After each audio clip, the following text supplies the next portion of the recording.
How can you become a leader that is less sucky? So, how can you improve your leadership skills?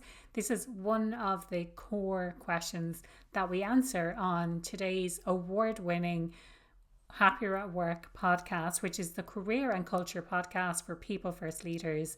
My guest today is Matt Shenker, and we talk all about expectations at work and the discrepancy between the expectations of what work should be and the reality of what it actually is. We talk about lots of different aspects. We talk about our drivers at work. We talk about the role that leaders play, especially when it comes to creating a sense of purpose, implementing people operations, and putting in the systems in place or the processes that we have to create better working environments and overall make work suck less for everyone. Now, you're really going to enjoy today's episode. We have such an in-depth conversation, cover lots and lots of different areas. I would love to know what you do think. Do let me know in the comments below what you thought of today's episode, and let me know if you have any questions. Don't forget to subscribe to the channel. Matt, you're so welcome to the Happier at Work podcast. I'm so pleased to have you as my guest. I know we've been talking about this for a few months now. Do you want to let people know a little bit about your background and how you got into doing what you're doing today? Absolutely. Thank you so much for having me. Happy to be here. Oh, a little bit about me. I'm a former problem child who turned addict, who turned therapist and behavior scientist. And I've spent well over the last decade trying to apply what I spent years and years and years learning about the cutting edge behavior science in this world, and then trying to apply it in workplaces and schools and training mental health providers. The key is really, I looked around and I was working with clients as a therapist, and so many people were struggling in so many of the same ways. And I looked at so many of our systems, whether it's our workplaces, our healthcare providers, our schools, the overall institutions that we're trusting less and less. And I'm seeing the way they're set up compared with what we've seen in the research and what I'm really training people in with the behavior science, and seeing the massive disconnect. And basically, I've just spent the last decade trying to close that gap to make life better from a systems perspective, so that we can all feel like we're living in a better world. And ultimately that's distributed so we can have a more empowered society. Yeah, you're definitely speaking my language now when you're talking about things like systems and closing the gap. If we focus much more on the workplace, what do you see as the big disconnect? Like what's the difference between, say, what people want work to be and what it actually is? Yeah, well, it's a big question. The simplest way I would frame it is, in the modern world, the way that our society has adapted, the number one place that the modern human being spends most of their time is not with their romantic partner, it's not with their children, it's not with their friends, it's not with any other family members. It is time at work. So, Mm. other than time that we spend alone, which is mostly spent sleeping, the number one place where our attention goes is at work. And yet, when you look at the way that the workplace has evolved, you see that satisfaction with our leaders, engagement in work have all gone down, while stress levels, levels of burnout have exacerbated. And so, work is a place where everyone comes together with other human beings to collaborate to create value that gets transferred to another group of human beings. So, inherently, we have an opportunity to structure work in ways that can give people the two things that we're lacking most in our modern world, which is connection and purpose. We've seen loneliness skyrocket to pandemic levels, which has all kinds of challenges based on the ways that we're wired as human beings. Connection is our core need, and a sense of purpose has decreased with each generation because of the way that our systems are structured. And so when you look at from a public health standpoint, if you really want to transform the well-being in our world, the number one system to really transform is our workplaces. And we know how to do it, and we have the resources to do it at work, but we end up not doing it because people don't know what they don't know. So the leaders responsible for those systems, not knowing enough about how humans are wired and the real science of motivation, end up structuring the ways that we manage people to be short-term focused, which is essentially, how can we stress people out, and how can I stay stressed out enough to bribe people or threaten people to work as hard as they possibly can with basically driving themselves like their foot is pressed down on the accelerator, which is not an effective way to drive any machinery, but particularly a human body. Mm. And especially not over long periods of time. Short Right. bursts, one day, fine, but I think over an extended period, it's really, really bad. It's one of the key things that stood out for me from what you said there, Matt, is the idea that work, like, we know what to do, but the people Yeah. who are leading in the workplace don't necessarily have access to that information. And I know certainly before we started recording today, we talked about that idea. Like when I was doing my master's, which is 5 years ago now at this stage, that was one of the big things I noticed is some of the stuff that I was learning about was maybe 20 years out of date, but it was the kind of stuff that was contemporary from a management perspective, from what you see in the books and what people are being taught in leadership development programs. But like that's 20 years out of date already, so there is Sure. this, and it takes a while to filter that information through. And I also found that a lot of the research that's done is very academic, so it might be really highly relevant, but it's not accessible to the people who need it because it's written in this very academic language. And then you have the likes of Harvard Business Review, which I love. I love that as a magazine. But from an Sure. academic perspective, they're kind of a bit like, well, it's not really academically rigorous, but it's much more accessible, I think, to people who are leading other people.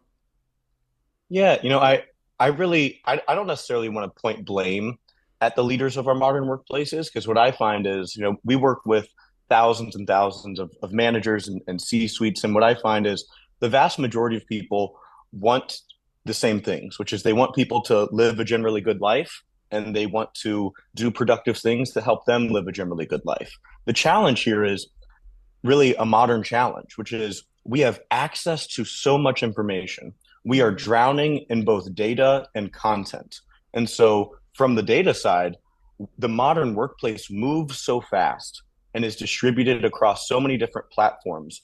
It's hard to really continuously be aware of what are all of the needs of what everyone has Mm. in order for us to really structure work well for everybody. And it's hard to keep pace with what is the cutting edge information about what is effective for actually helping people to get work done to manage people.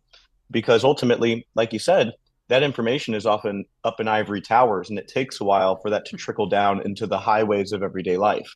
And that's a real challenge.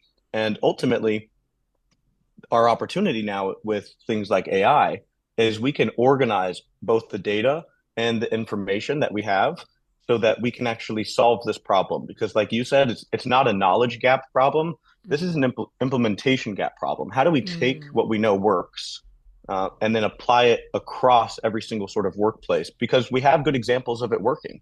If you look at cutting edge sports teams, and you go and you see the ways that coaches operate, the sports teams that have millions to spend on how they operate, they apply the cutting edge behavior science. And what you'll see is consistent, continuous feedback with needs based motivation and personal development and high rates of engagement across those athletes on those teams and high levels of trust with their leaders. So we know that it works. The challenge is having it distribute at scale continuously within every workplace.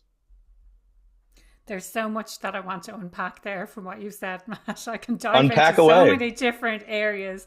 So let's get going. I love what you said there, that it's not a knowledge gap, it's an implementation gap. To me, it's like it's the knowing doing, isn't it? We know what to do, but there's something stopping us from actually doing it. So we know that the information is there, we know that it's accessible. Maybe it's completely overwhelming that there's too much information. And I love the idea of structuring that in such a way that it makes it much more accessible for people in real time. Like this, I need this information and this is when I need it, rather than like what I see a lot of the time is people are getting trained when they don't necessarily. And I find this as an entrepreneur as well. Like this is when this webinar is on, so you should attend now because this is when it's on, as opposed to I will attend this webinar at a time when I actually need it and can take action on the back of it. That was the kind of the Totally. first idea. And the next one is about this idea of the sports teams. And I've seen this analogy multiple times that so many different facets of our life have evolved over time, but how we work hasn't necessarily seen that same type of evolution. And we're still kind of a little bit in the, I was going to say the Stone Age is probably not so bad, but we're still quite behind in terms of evolving how it is that we do work. The other thing that you talked about is needs and how it's all needs based. The research that I did for as part of my master's, it will feature in a huge part of my upcoming book as well, is this idea of our need satisfaction. I've changed language slightly to talk about our drivers at work.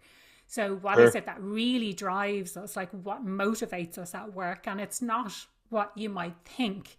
And it's definitely not money. You know, you don't just throw money at a problem. Once people are paid enough to feel like they're being compensated fairly, and compared to their colleagues especially as well, and then it Sure. becomes about more than just money.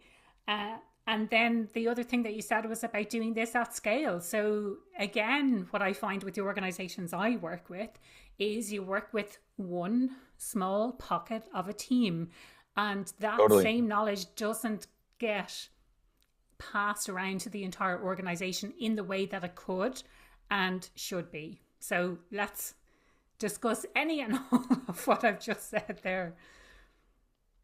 Yeah, there's a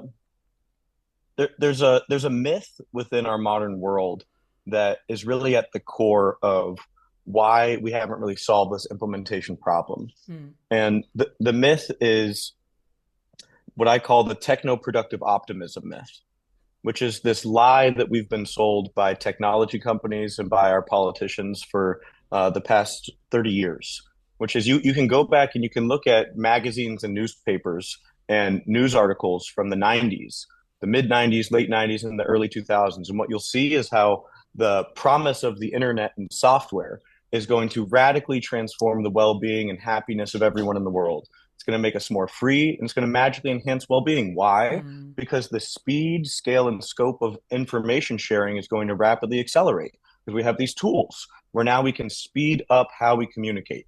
And that is the vast innovation that has happened since the printing press. We had the printing press, we moved on to the telegram and the radio, the television, the telephone, the internet, the smartphone, social media, all of these amazing innovations, which have connected our economy, which has made it so that we can innovate with more people faster. And that's wonderful. And what we've discovered is simply getting out of tech companies' ways to allow them to innovate as fast as possible. The speed and scope of information sharing actually isn't the correct incentive structure to then enhance well-being because depression is now the leading cause of disability worldwide. Overdoses and suicides or deaths by cirrhosis of the liver, what we call deaths of despair, have all skyrocketed in the last 20 years, continue to go up.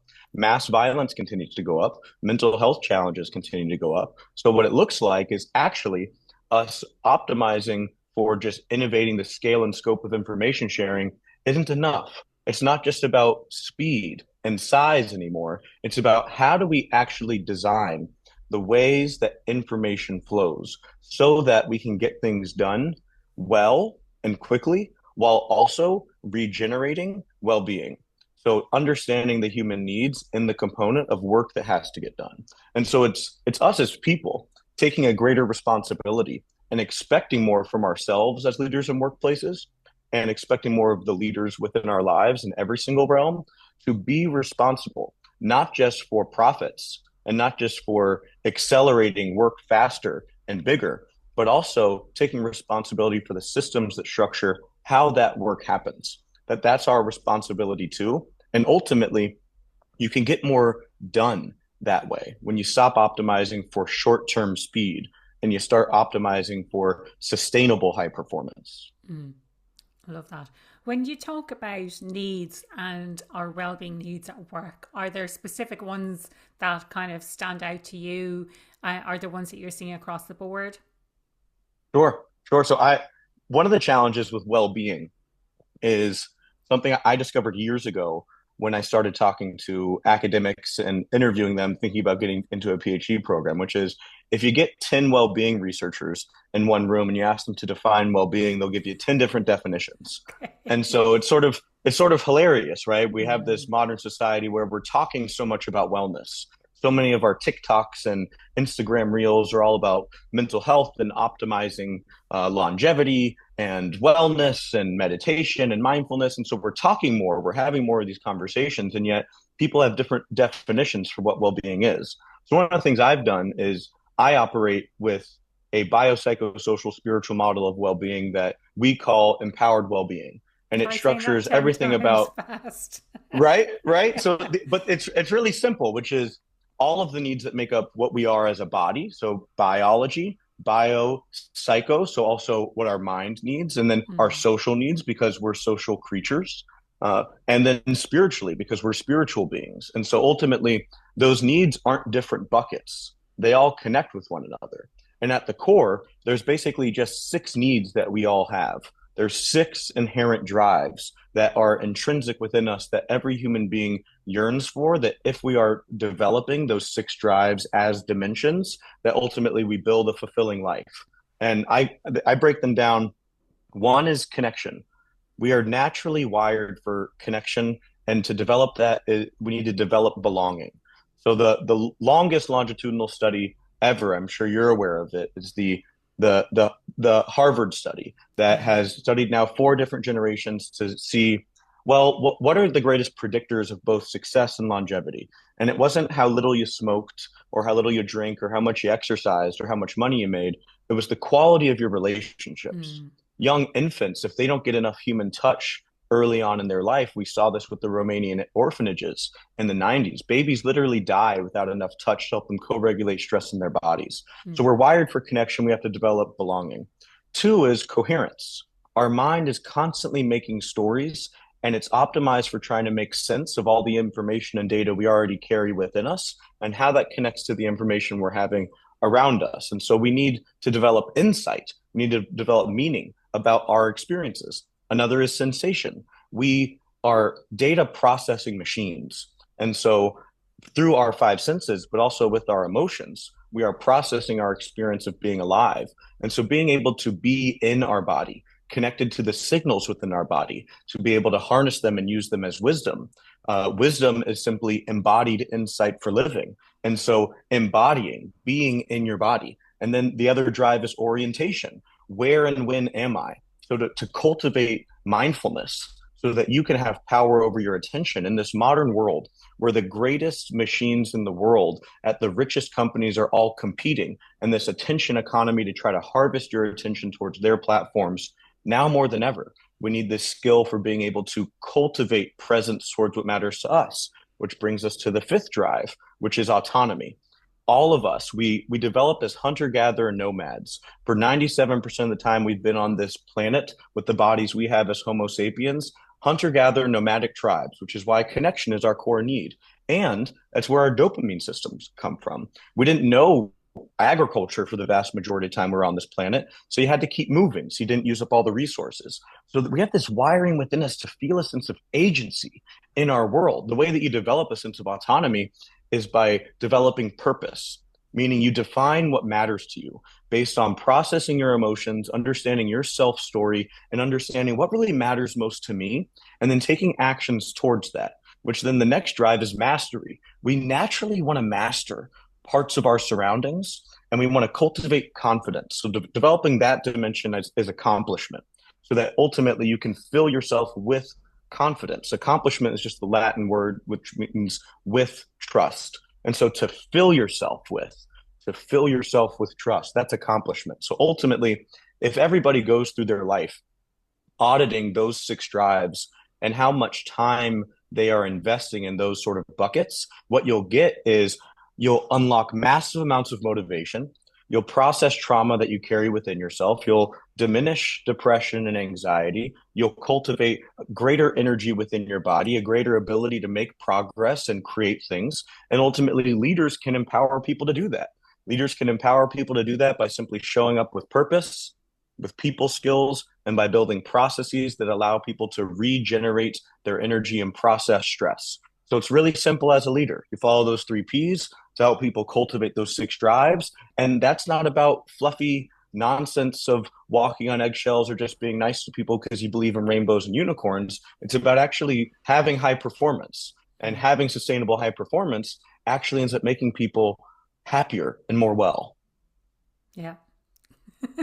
Again, so much to unpack there. I love that. And three of the needs that I talk about are covered within there, but you have, it kind of goes a little bit more beyond with the spiritual and the kind of the embodiment side of things as well. Um, can we talk like something I'm quite interested in is when our needs are not satisfied, like what happens then, Yeah. and maybe how do we become aware that our needs are not being satisfied through, well, work, especially given the nature of the podcast. Yes, you could imagine those six drives and the six dimensions basically create like a hexagon that all have a thread that connects to all of them. So they're like this matrix. Mm. And any sort of moment in your life, if you were to just sort of sit back and reflect on it, where you feel your most full, your most yourself, and your truest, most grounded, full, alive self. Ultimately, what you'll find is fulfillment in probably all six of those areas, and maybe a few more than others.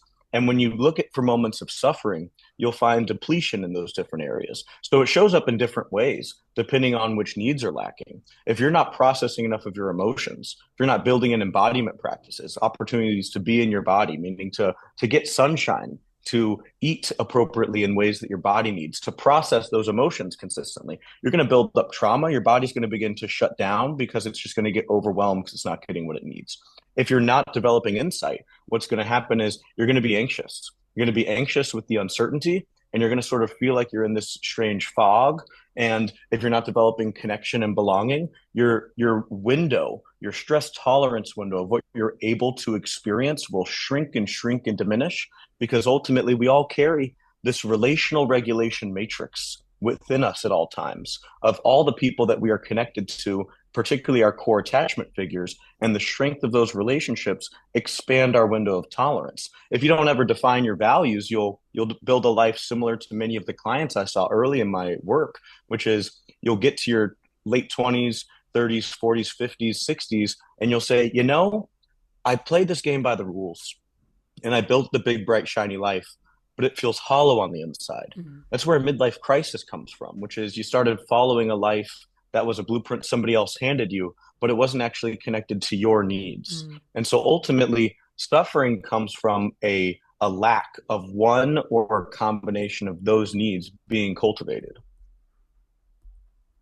I love that, and it's the, I suppose the suffering is the someone said, or nowadays I think social media has a lot to answer for in relation to this. When people post their best life, or they've gone on holiday, or a big house, or a new Or, car, or a relationship, like all of these things are what society tells us are the really important things for us to have.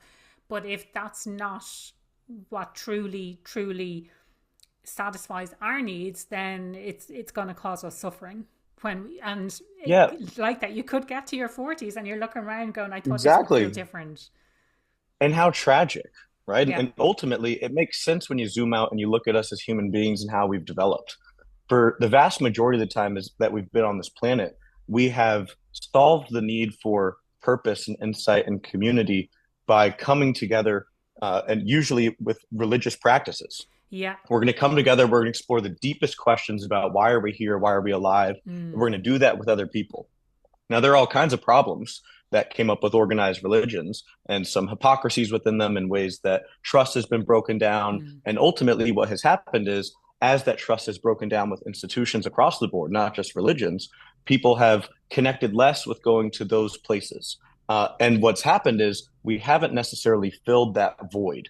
Coming Mm. together with people to explore what matters most in the world is an important need that we have that we can't undermine. So, what has happened is tech companies have swooped in and they've hijacked that need now with social media. And so Mm. now what you have is kids grow up, and the signals and stories they get about what should matter most to them, they're getting from influencers who are influencing their story of what should matter. But ultimately, that's not connected to necessarily the day-to-day relationships that you have in your very life. And it's a one-way conversation. that content isn't connected to who you are, and it's not helping you become more of what you are, or and it's Mm. not helping you necessarily process what you're carrying. Scrolling through social media videos is not you connecting with your embodied experiences and trying to define for yourself what really matters to you. Mm. So it ultimately doesn't quite fill the need, but it does trigger the pain point within it.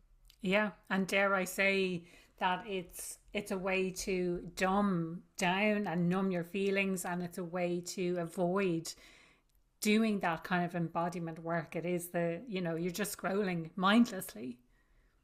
And endlessly. And Mm. it's understandable. Yeah. When we're in this world where trust in institutions has continued to decline for the last 50 years, we have this growing sense of uncertainty.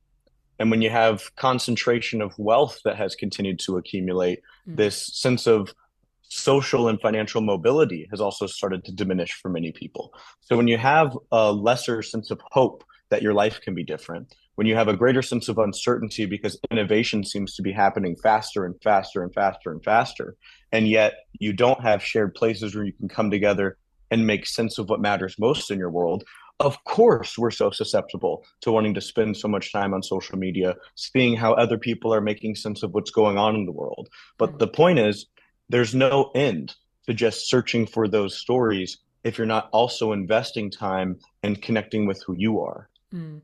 I love that. I love that explanation.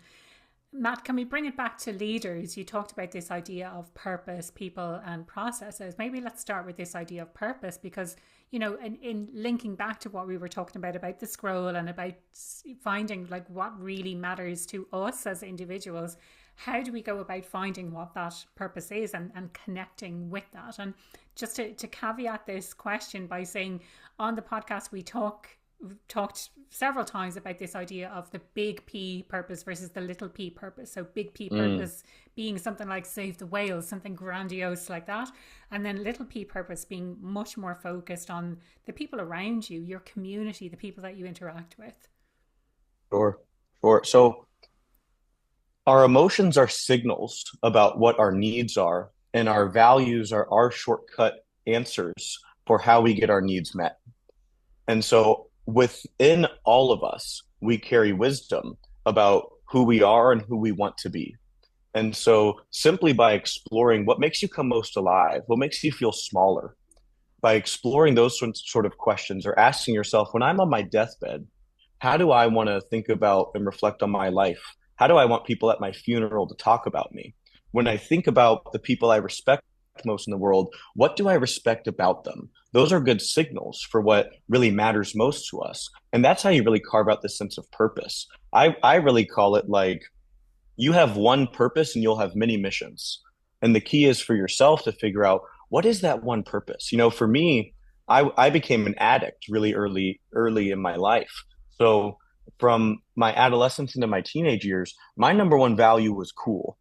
I wanted people to just think I was cool. Everything that I was doing was really optimized for feeling to myself like I was cool to other people and maybe tricking other people into thinking I was cool. But that then developed this like disconnect between this persona that I played out and the actual experience inside of me that I wasn't connecting with. And so then I became an addict to push down and suppress all that stuff I'm carrying. And then ultimately that led to this massive suffering, and I went through withdrawal. I contemplated suicide. I got out of that. I got all kinds of support. I started really exploring everything about behavior science. And what I then started doing was I started chasing down comfort. I started endlessly searching for answers. And then eventually I had to give that up. I sat up in bed one day and I realized, oh my God, I'm just spending all my time trying to like look for answers to try and like fix all the bad problems out there in the world because I don't know how to deal with the bad stuff within me. So comfort had become my number one value. My whole life was getting designed around that. And then it became knowledge. I wanted to seek out knowledge to make that better. But that really wasn't quite working either when I looked at my life that wasn't necessarily fulfilling. What I then started to realize was the people I respected most were people who were brave and courageous and did things that were scary, but were also honest and real. And so it shifted from knowledge to what I call heart, like refusing to do things half heartedly, to do them full heartedly, to really be vulnerable. So my number one value is heart. And so I know if I start to feel depleted or I start to feel not quite like myself, I know that I need to be doing more things that feels like it is aligned with pulling more of my heart out of me. Mm. And so by being able to define for ourselves what is for me my number one or my number two deepest value, so that then I can design my life around that. So that's the personal. And then as leaders, what we get to do is we get to think, what is the mission of this company? What kind of impact do we want to have as this business? And then it's my responsibility as the leader to communicate that to my people, what we're doing as a business and why I care about it. And then to connect that, to build a tether from what we're doing as a company down to what matters to each person, Mm. because there is nothing more motivating in the world than trying to get evidence for yourself that you are who you think you are. And so if you can figure out who everybody wants to be and what matters to them, and you can connect that to what your business is doing, and you can support them with opportunities to become more of themselves, they're going to work harder and more creatively. And so that's this piece of purpose of, can you actually build an infrastructure of purpose where you can understand for yourself what you care about, what actually activates your motivation? Can you weave a story that can activate a deeper sense of purpose with the people that you work with and that you work for or that work for Mm. you? Mm. I love that. I think it's so powerful, this idea that making that direct connection. This again is something I talk quite a lot about on the podcast, is making the connection between what an individual does on a day-to-day basis and the impact that they have, whether that's internally or whether it's on customers. I love this step further, that it's a reinforcement of the story that we tell ourselves about who we actually are and who we want to be in the world. And as a leader, really personalizing that experience for people at work, and it's really disheartening when you see that if someone is managing, say, 10 or 12 people, it's really hard to actually do that on a Yeah. one-to-one basis if you have so many people that you're responsible for. But if you have, 4, 5, 6 people, then it makes it much easier to make that overall experience of work much more impactful. Totally. And in this modern world where we have mostly hybrid workplaces, there is now so much data that is continuously flowing about what people are doing, what their behaviors are doing, that can allow us to actually design better workplaces so that people can collaborate and reinforce, explore, and support that story together. So there's not a logjam of every manager of every team having to constantly manage the motivation of every single person on their team. You can actually build in to the ways that people work to be self-reinforcing systems, so they're collaborating in ways that deepen their connection with the story of why they're working. Can we talk a little bit more about, because we've kind of touched on it a couple of times during the conversation, but this idea of the structure of the work and the systems that we have to support us to be able to do that? Sure, sure. So there's all sorts of ways we think about the structure of work, right? One hot button issue right now is this idea of, should I work in the office and make everyone that works at my company work in the office, or should we be fully remote, or should we let everybody be flexible? Mm. And so it's really an oversimplification of the question for a Mm. business, Yeah. because it really depends, what is your business?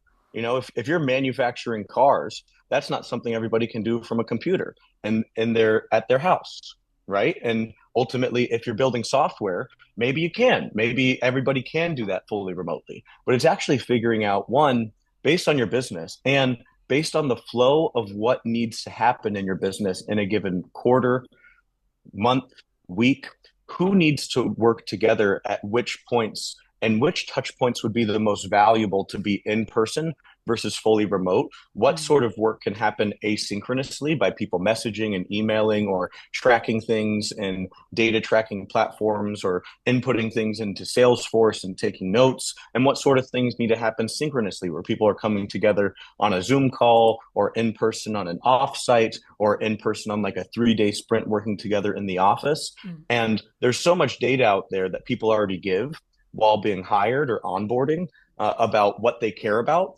whether that's happening in conversations or that is happening in surveys and assessments that you give people. And there's all sorts of data out there around how people are managed with performance reviews, and people again talking about their needs and their skills and what they're good at, and then C-suite strategically thinking about what skills that they need. The struggle is, so much of that data is siloed off in different departments and across so many different platforms it's hard to actually harness it continuously. Usually what happens is the CEO has to go to different department heads and say, hey, what kind of data do you have that we can look at to try to make more strategic decisions? And you have to use people as a filter.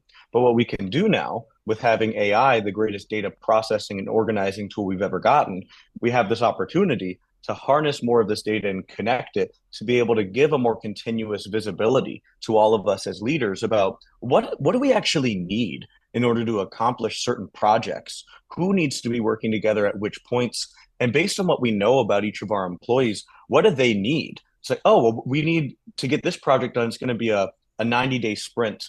And we know that everyone that works on this project, 60% of them have a family. And so we're going to structure it in this sort of way to accommodate for these folks that work that and like to work these 4-day weeks, but ultimately allowing more voice and dialogue and insight for how we harness that data and then structure the ways that we work, even in the very ways of where we're working, when we're working, and how we're communicating about work. I must say, I use or started using AI quite a bit in the last couple of years, but that's not something I had thought about, and I will use AI sometimes to help me manage my own workload. But when you put it into a system like that, where it has access to all of those different platforms, to all of those different data sources, and it can, I presume, churn out this kind of information relatively easily, and you have it there at your fingertips. I love that as an opportunity for how to do better work. Now, this idea of remote versus hybrid versus in office, et cetera, is just one aspect of it. Is there another kind of aspect of the structure of work that seems to be a challenge or that's coming up quite a bit? Sure. Another is just based on touch points, right? So one really core touch point within every business is when is a manager having synced up meeting times with the people they're responsible Yeah. for?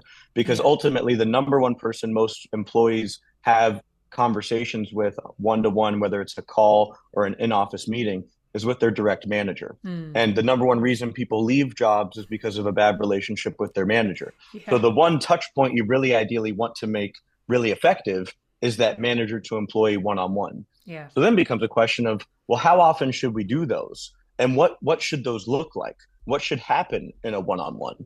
And so the structure of how one-on-ones happen, the structure of when people on a team actually connect together, and the structure of how do you create either a workplace architecturally, an actual building to allow for informal touch points. One of the things Steve Jobs was working on in his last days alive was the Menlo Park Apple headquarters, because they wanted to structure the entire building and to create this environment that allowed for collaboration to happen as organically as possible. Hmm. Because ultimately, what you want is for there not to be a logjam between your sales team and your marketing team sharing information about what's happening and what they're doing. You Yeah. don't want just your CRO and your CMO to be having conversations about what's happening.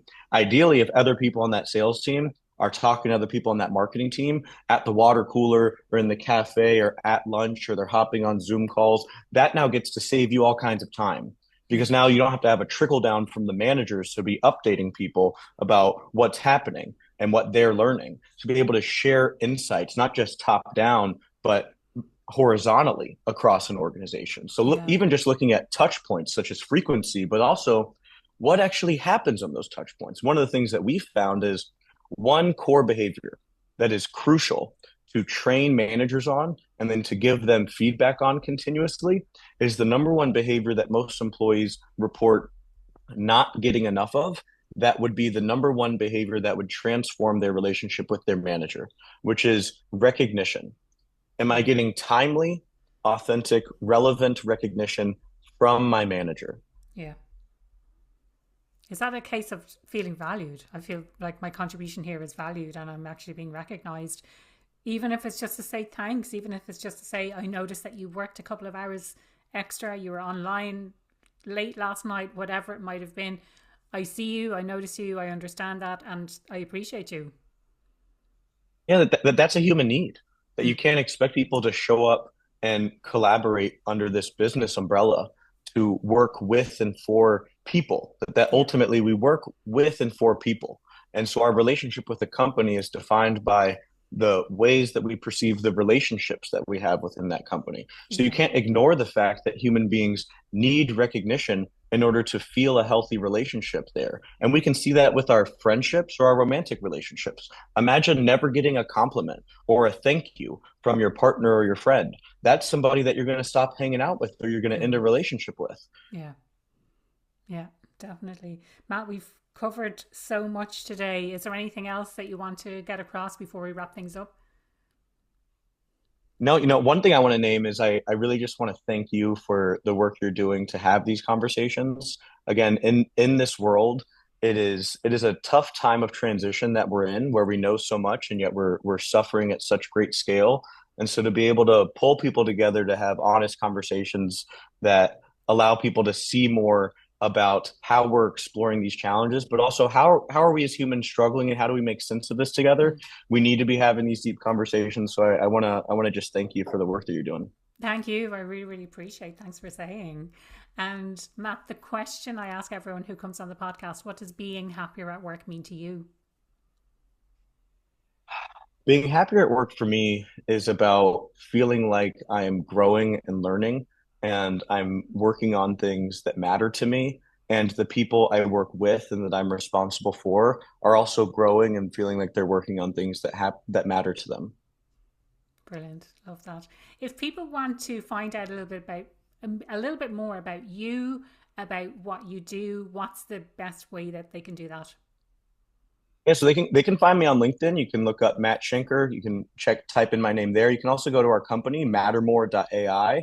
That's Mattermore as one word. And we're working on how do we harness the best of behavior science and how do we harness all the siloed data to actually structure work so that managers suck less and work can be better for everybody because humans have always worked and we will always work. But there's a way for us to structure work so that it feels like we actually matter more within our lives. And anybody that's curious about that work, feel free to shoot me a message. Would love to chat anytime.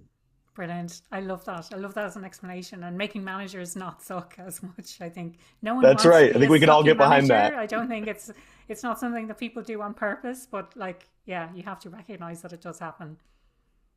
That's right. Amen. Really appreciate your time. Thank you so much.